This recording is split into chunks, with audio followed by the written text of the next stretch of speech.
coming up onto the wrist. So here we load the wrist, we load the shoulder.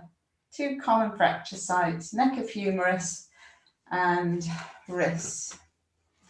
Reach up and over.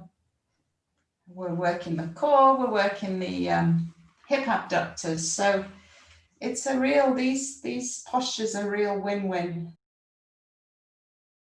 And so what happens with the loss of estrogen is that we have an altered behavior. And so the rate at which the cells are removed, the cells are dying off, outstrips the rate at which the bone cells are replaced. And that the first fracture we might experience is around the age of 50. And you know, at 53, that's something you have to start pricking your ears up at. High impact exercises and or resistance training are the most consistently effective. Load the bones with resistance. And high impact exercises, I mean, it could be just as simple as jumping up and down on the spot while the kettle's boiling, doing a few, you don't even need a skipping rope to skip. In fact, with a skipping rope, I skip less because I'm tripping over the whole time. So skip up and down without a skipping rope in the kitchen while the kettle is boiling.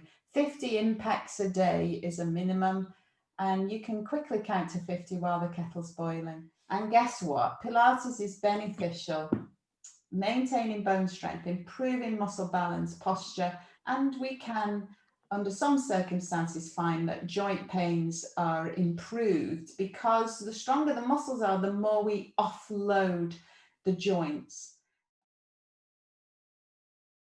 Did you have any questions about any of that? At a certain stage of our life, we start to experience lower estrogen, and lower estrogen is a contributory factor towards loss of bone density. Yeah. What can we do? We can load structures in a way that we can build bone. So you can build bone even in the absence of having estrogen, which is the good news. You need to have it all together. This is the thing, you know, it's a lifestyle intervention. It's not any one thing. It's putting everything together like a puzzle. So I'm rotating, but see that I'm not leaning back or forwards and I'm not slouching. So I'm up tall, turning towards the back. Breathe in, fill the ribs, breathe out. Maybe you go just a little bit further and close your eyes when we're not in danger of falling over. Close the eyes and just journey deeper inside that sensation of movement, stretch, and breath.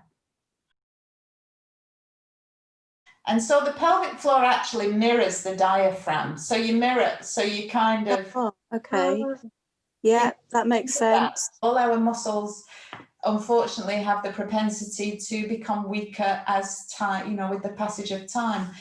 And so training this muscle, it's just, you know, it's more than one muscle. It's a group of muscles. Training it just like any other is what we should think about doing. I can't do it without my eyebrows going up and down. Anyway, so we've got the pelvic floor face. It's a bit like when you're looking for the button at the end and you kind of, it's a bit like that face. So the pelvic floor face. So watch it if you're in the middle of a meeting. Yeah, perhaps I shouldn't do it then. The fantastic stuff that we do with movements is we change our biochemistry. So there's lots of different ways of influencing your neuro physiology. Yeah, the biochemistry, and movements is a very it's scientifically proven to do it. So we can think ourselves into good places, and we can move ourselves into good places. And the two things together, I just think, is even more powerful. And that's me. Yeah.